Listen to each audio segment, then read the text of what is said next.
my son Dimitri Alfonso sleeping. Happy Sunday, folks. This is our family brunch at home Blackford, Governor Singapore, May 3, 2026. Okay? There's Lizzie Boy, the retired man. Okay. Folks at home Blackford, Governor Singapore. Our family brunch, May 3, 2026. Enjoy at home Blackford, the world of Singapore.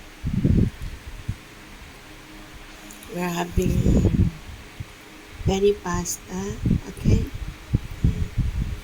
with the fried chicken, okay, fried chicken. Okay. Enjoy, folks, at home Blackford, the world of Singapore. Our family brunch. Isa ni Miguel Alfonso sleeping. Enjoy Singapore.